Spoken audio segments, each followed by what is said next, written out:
Hello students, welcome to my YouTube classes. हम पढ़ रहे थे 11th क्लास की केमिस्ट्री। इसमें हम मेटलर्जी ट्रीटमेंट के बारे में आज पढ़ेंगे। हमने काफ़ी मेटल्स के बारे में पढ़ा है, आज उनके कुछ और देखते हैं, उसको आगे बढ़ाते हैं। इसमें हमने कुछ धातुओं के बारे में पढ़ा है। आज ये जो धातु कर्म है यानी कि मेटलर्जी है, इसके बारे में पढ़ते हैं। यानी कि अयस्कों से धातुओं के उत्पादन में कई भौतिक व रासायनिक यानी कि फिजिकल एंड केमिकल एक्टिविटीज़ काम में आती हैं। धातु के उत्पादन में निहित विभिन्न प्रक्रियाओं के सामूहिक रूप को धातु कर्म यानी कि मेटलर्जी कहते हैं। इसमें पहले देखते हैं कि जो खनिज हैं यानी कि मिनरल्स हैं, तो प्रकृति में पाया जाने वाला वह पदार्थ जिसमें मुख्यतः एक रासायनिक अवयव यानी कि तत्व या यौगिक उपस्थित रहता है, वह खनिज कहलाता है। अब हम नेक्स्ट देखते हैं अयस्क के बारे में। जिन खनिज में धातु का पर्याप्त प्रतिशत हो तथा जिसमें शुद्ध धातु सरलता से एवं सस्ते में प्राप्त की जा सके, उसे अयस्क कहते हैं। अगर एग्जाम्पल के तौर पे देखें तो जैसे आयरन पायराइट्स है, तो आयरन पायराइट लोहे का खनिज है, परंतु इससे लोहा प्राप्त करना आर्थिक दृष्टि से लाभदायक नहीं है, अतः यह लोहे का अयस्क नहीं है। यानी कि ये काफ़ी कॉस्टली होगा, ये इजीली हम इसको अप्रूव नहीं कर पाएंगे, इसलिए ये नहीं मिलेगा। फिर नेक्स्ट अगर हम देखें तो धातु अयस्क और उनके सूत्र के बारे में देखते हैं कि उनके क्या क्या फॉर्मूलाज हैं। इसमें हमारा जो फर्स्ट एलिमेंट है यानी कि जो तत्व है वो है सोडियम। सोडियम है, इसका एटॉमिक नंबर है वो 11 होता है, यानी कि सोडियम है उसका एटॉमिक नंबर है वो 11 है, यानी कि 11। इसमें अगर अयस्क देखें तो इसके अयस्क देखो, इसमें इसका अयस्क होगा वो होगा सोडियम क्लोराइड। सोडियम क्लोराइड इसका फॉर्मूला होता है NaCl। तो सोडियम क्लोराइड इसका अयस्क है और अयस्क का जो संघटक है वो NaCl ही है। और इस अयस्क में नेक्स्ट अगर सोडियम का फर्स्ट जो अयस्क है वो हमने सोडियम क्लोराइड देख लिया, सेकंड है वो देखते हैं सोडियम कार्बोनेट। सोडियम कार्बोनेट है, इसका फॉर्मूला होता है इसके नाम के अकॉर्डिंग ही देखो, जैसे सोडियम हुआ तो Na यानी कि सोडियम और कार्बोनेट CO3 यानी कि इसका फॉर्मूला क्या होगा संघटक Na2CO3 10H2O। तो सोडियम कार्बोनेट का जो संघटक है यानी कि इसका फॉर्मूला है वो याद रखें, काफ़ी इम्पोर्टेंट है। ये होता है Na2CO3 10H2O। फिर सोडियम का थर्ड कंपोनेंट है वो है सोडियम नाइट्रेट। सोडियम नाइट्रेट है, इसका संघटक यानी कि फॉर्मूला होगा NaNO3। फिर है fourth sodium sulphate. Sodium sulphate देखें तो नाम के अकॉर्डिंग ही देखो, जैसे सोडियम नाइट्रेट था तो नाइट्रोजन आ रहा है उसमें NaNO3 हो गया, वैसे ही सल्फेट में क्या होगा कि Na2SO4 10H2O, ये सोडियम सल्फेट का फॉर्मूला हो गया। फिर नेक्स्ट जो इसका अयस्क है वो देखते हैं, वो है बोरेक्स। बोरेक्स है, इसका संघटक होगा Na2B4O7 10H2O। तो ये हमारे सोडियम के अयस्क थे कुछ। अब हमारा जो सेकंड एलिमेंट है वो है पोटेशियम। जो हमारा सेकंड एलिमेंट पोटेशियम है, अगर इसके अयस्क देखें तो जैसे पोटेशियम है तो जैसे हो गया पोटेशियम क्लोराइड, तो वैसे ही जैसे सोडियम क्लोराइड था वैसे ही पोटेशियम क्लोराइड, तो इसका फॉर्मूला हो जाएगा KCl, ये हो गया पोटेशियम क्लोराइड। फिर है पोटेशियम कार्बोनेट, तो इसमें भी कार्बोनेट यानी CO3 जुड़ेगा, यानी कि K2CO3 हो गया। फिर है पोटेशियम नाइट्रेट। पोटेशियम नाइट्रेट है तो इसमें भी KNO3 हो गया, यानी कि नाइट्रोजन कंपोनेंट जुड़ गया। ये फार्मूलाज आप अच्छे से देखें, नाम के अकॉर्डिंग इनके फार्मूलाज हैं, तो आप इजीली इनको याद कर पाओगे। फिर जो हमारा फोर्थ एलिमेंट है वो है मैग्नीशियम। मैग्नीशियम है, इसके अगर अयस्क देखें तो ये है मैग्नेसाइट। मैग्नेसाइट है, इसका फॉर्मूला होगा MgCO3। फिर सेकंड जो अयस्क है वो है डोलोमाइट। डोलोमाइट का अगर फॉर्मूला यानी संघटक देखें तो वो है MgCO3.CaCO3, यानी कि डोलोमाइट का फॉर्मूला आप याद करो, इस ये हो जाएगा MgCO3.CoCO3। फिर थर्ड जो इसका एस का है वो है कार्नेलाइट। कार्नेलाइट का फॉर्मूला होगा KCl MgCl2 6H2O। ऐसे ही जो इसका नेक्स्ट एस का है वो है एपमसम साल्ट। एपमसम साल्ट का फॉर्मूला होगा MgSO4 7H2O। अब हमारे 3 तत्व तो हमने देख लिया। अब हमारा जो फोर्थ जो तत्व है हमारा वो है कैल्शियम। कैल्शियम है तो इसमें जो एस बन रहे हैं, जैसे कैल्शियम कार्बोनेट है तो CaCO3 हो गया। फिर है जिप्सम, जिप्सम का होगा CaSO4 2H2O।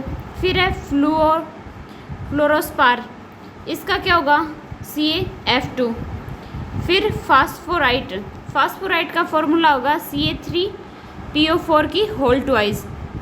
तो ये कैल्शियम के एस का है, ये भी काफ़ी इंपॉर्टेंट है। तो आप वैसे हम जितने भी जो ये तत्व पढ़ रहे हैं इनके आप एस का है, इनको आप एक बार ज़रूर नोट करें, इनसे कोई ना कोई क्वेश्चन ज़रूर बनता है, तो आप इनको याद करें। फिर हमारा जो फिफ्थ तत्व है, यानी हमारा फिफ्थ एलिमेंट हो गया एल्यूमिनियम का। एल्यूमिनियम है, इससे जैसे एस बने बॉक्साइट, ये इसका फॉर्मूला Al2O3 2H2O। फिर है क्रायोलाइट, ये हो गया Na3Alf6। फिर नेक्स्ट है कोरंडम या नीलम, ये होगा Al2O3। फिर है डायास्पार, ये होगा Al2O3 2H2O, सॉरी H2O।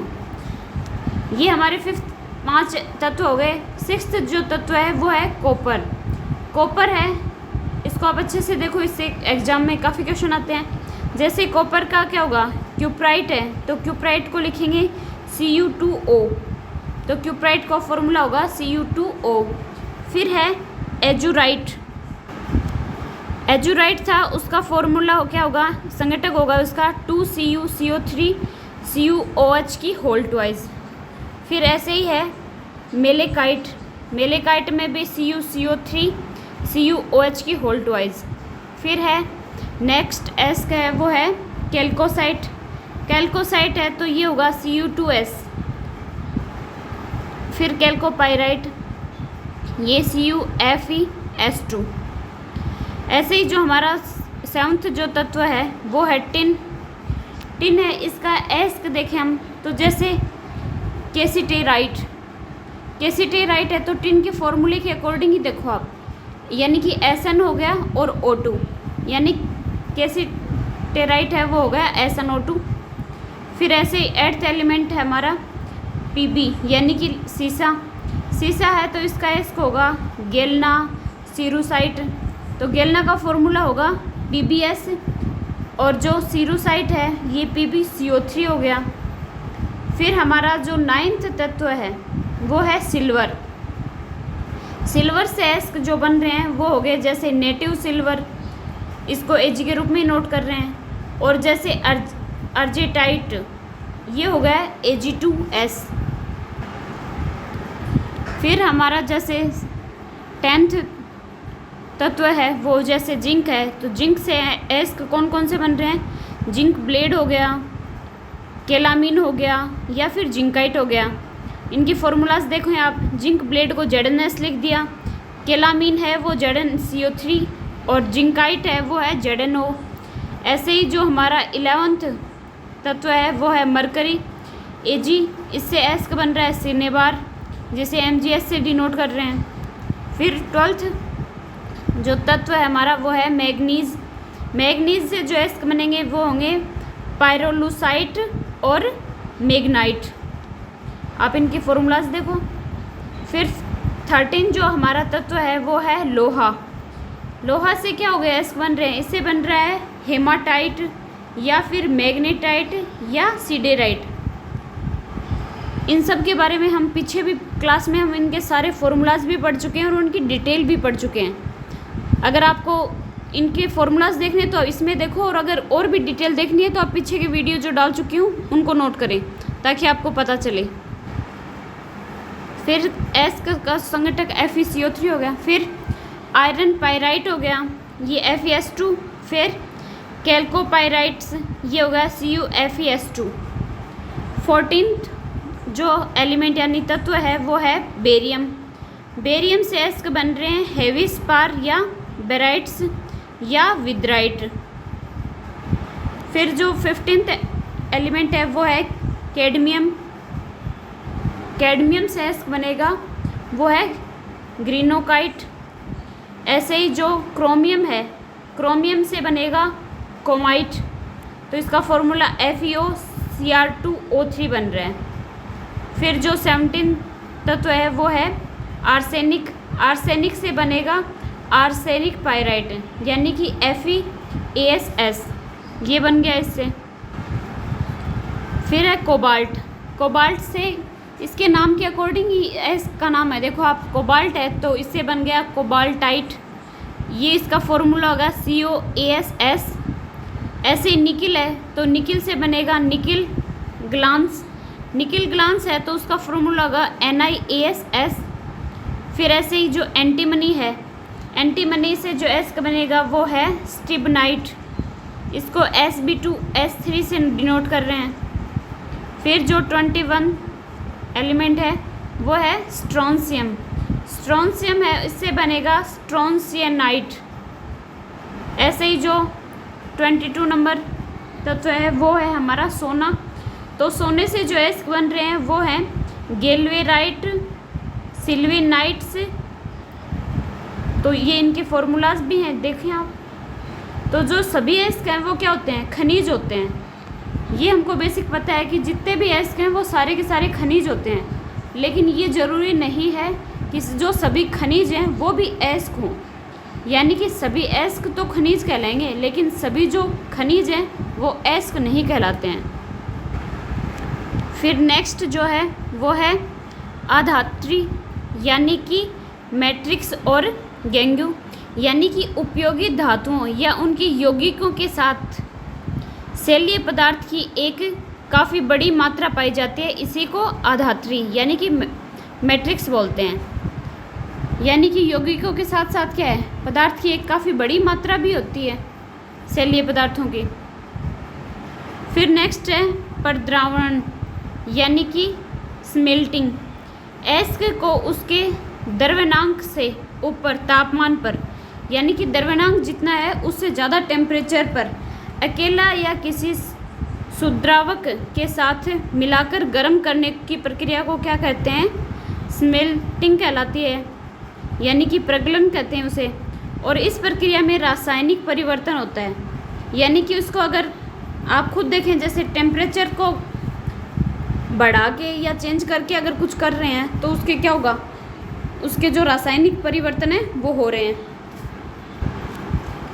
फिर है शुद्रावक यानी कि फ्लुक्सेस, यानी कि प्रद्रावक के समय एस्क में प्राय कुछ ऐसे पदार्थ मिला दिए जाते हैं जिनके एस्क में उपस्थित अद्रवणशील पदार्थ रासायनिक प्रक्रियाओं द्वारा भट्टी के ऊंचे ताप यानी कि हाई टेम्परेचर पर द्रवणशील बन जाते हैं।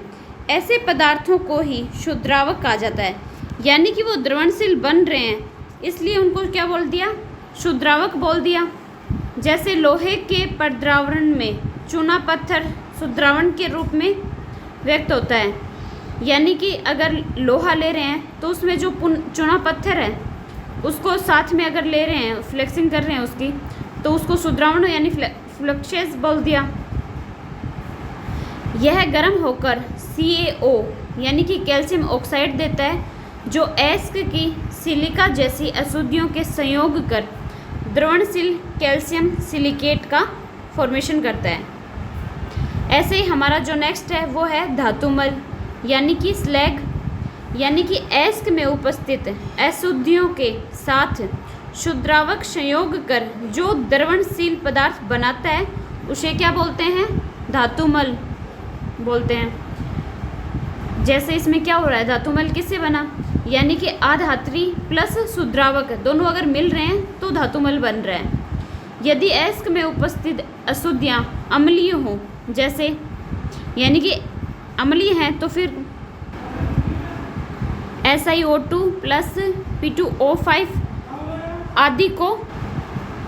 आदि को भास्मिक द्रावक के रूप में चुनने का व्यवहार किया जाता है। इसमें जो सिलिकेट या जो फॉस्फेट हैं वो धातुमल बनकर अलग हो जाते हैं कैल्शियम से, यानी कि SiO2 प्लस CaO है तो इससे बनेगा CaSiO3, या फिर PbO5 है, ये इसके साथ में 3CaO है वो अटैच हुए तो इससे बनेगा Ca2PB4 की होल ट्वाइज, या फिर MnO यानी मैग्नीशियम ऑक्साइड जैसे भास्मिक अशुद्धियों के लिए द्रावक के रूप में जो क्या होगा सिलिका का व्यवहार होता है। फिर निष्ठापन यानी कैल्सिनेशन है वह प्रक्रिया है जिसमें एस्क को खूब गर्म किया जाता है, यानी कि उसको बहुत गर्म किया गया ताकि वाष्पशील अशुद्धियाँ बाहर निकल जाएं और विघटन योग्य ऑक्सिक लवण ऑक्साइड में परिवर्तित हो जाएं। इस प्रक्रिया में हवा में उपस्थिति या अनुपस्थिति आवश्यक नहीं है, यानी कि हवा का कोई रोल नहीं होता है। फिर इसमें जैसे जारण देखते हैं, यानी कि रोस्टिंग देखें, यानी कि जारण वह प्रक्रिया है जिसमें एस्क को वायु की नियंत्रित आपूर्ति करके एक निश्चित ताप पर इस प्रकार गर्म करते हैं कि मुक्त अवस्था या संयुक्त अवस्था में उपस्थित गंधक, आर्सेनिक और अन्य तत्व ऑक्सीकृत हो जाएं और वाष्पशील ऑक्साइड में परिवर्तित होकर बाहर निकल जाएं, तो धातु का ऑक्साइड है वो शेष रह जाता है।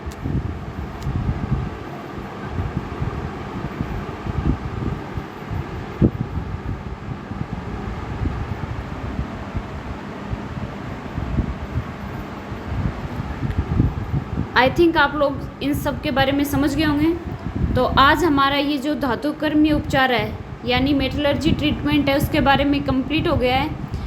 इसके बारे में हम इससे पहले की क्लासेज हैं उनमें मेटल्स के बारे में डिटेल से पढ़ चुके हैं और ये हमने शॉर्ट में इनका पढ़ा है। तो आपको अच्छा लगा हो तो चैनल को लाइक करें, सब्सक्राइब करें और नेक्स्ट वीडियो नेक्स्ट क्लास में आएगा उसे देखें। Thank you.